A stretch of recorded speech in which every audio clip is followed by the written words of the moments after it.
네, 부작용 논란으로 중단했던 아스트라제네카 백신 접종을 오늘부터 다시 시작합니다. 다만 30세 미만의 젊은 사람들은 다른 회사 백신을 접종하기로 했는데요. 네, 박진영의 출근길 인터뷰 오늘은 최재욱 고려대 의대 예방의학과 교수를 만나 코로나19 관련 이야기 나눠보겠습니다.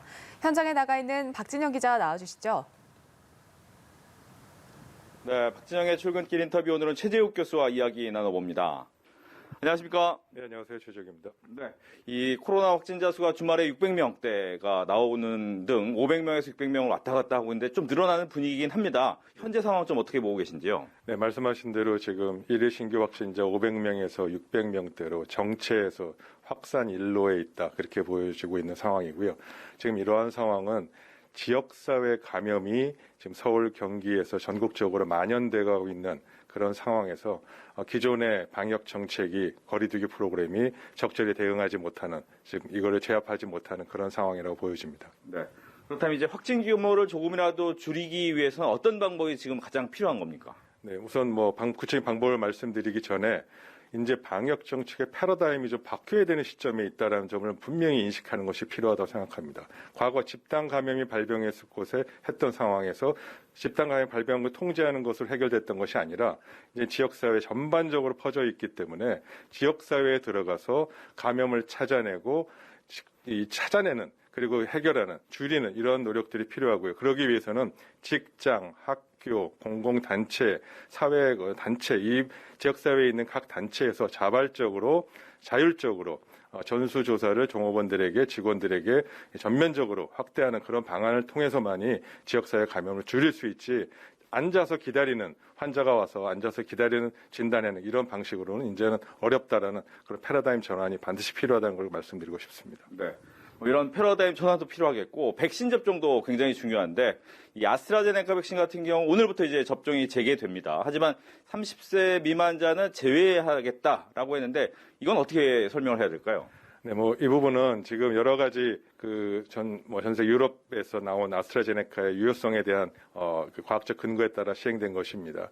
물론 여전히 말씀드릴 수 있는 것은 60세 미만이라도 아스트라제네카 백신을 맞아서 얻는 이득이 현실적으로 혈전이 생기는 그런 부작용보다도 이득이 훨씬 크기 때문에 맞아야 되는 것은 필요하다는 것을 강조하고 있습니다만, 다만 30세 이하인 경우에는 그 이득보다는 이 피해가 조금 더 클 수 있기 때문에 이 부분은 좀 제한적으로 접종을 하자라는 것이 현재 방역당국의 방침이고요. 그런 면에서는 과학적으로 타당한 결론이라고 생각합니다. 네. 이제 30세 미만자 같은 경우에는 아스트라제네카 외에 다른 백신을 맞게 될 수 있다라고 얘기를 했는데 문제는 전 세계적으로 백신 수급이 어려우니까 이 부분이 과연 가능하겠느냐라는 이야기도 나오거든요. 이 부분은 어떨까요? 현실적으로 맞는 지적이십니다. 우리나라 상황은 특히 다른 나라보다 더 아스트라제네카 백신 이외에 다른 백신을 확보한 것이 많지 않아서 적절한 대안이 좀 마련이 어렵다는 것이고요. 지금 30세 미만의 경우에 아스트라제네카 백신을 제한적으로 사용하게 되면 파이자든 모더나든 얀센이든 기타 여러 가지 백신을 고려해야 되는데 그 부분의 수급이 확보가 제대로 안 되어 있다는 점에서 현실적인 어려움이 있는 것은 사실입니다. 네. 끝으로 이제 서울시에서는 서울시만의 거리두기를 새롭게 만들어 보겠다라고 얘기를 하고 있는데 이것을 어떻게 만드는 것이 또 어떻게 하는 것이 가장 효과적일지 궁금합니다. 네, 이 점 매우 중요한 지점에 있다고 생각합니다. 첫 번째 서울시만의 오세훈 시장의 방역 대책을 내세우는 자리가 오늘 될 것 같은데요. 두 가지를 잊어서는 안 되겠습니다.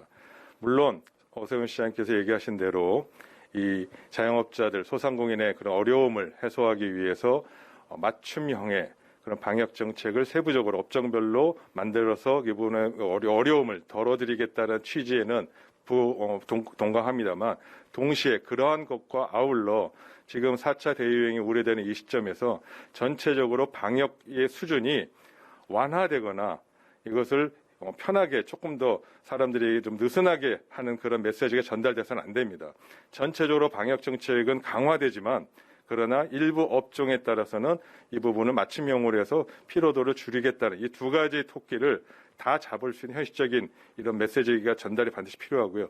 어찌됐건 강조하고 싶은 것은 이 서울형의 어떤 방역 정책이 나온다 하더라도 전반적으로 방역 정책이 완화돼서 국민이 이런 느슨하게 되는 그러한 우려, 부작용을 나와서는 안 된다고 생각합니다. 네, 오늘 말씀 잘 들었습니다. 지금까지 박진영의 출근길 인터뷰였습니다.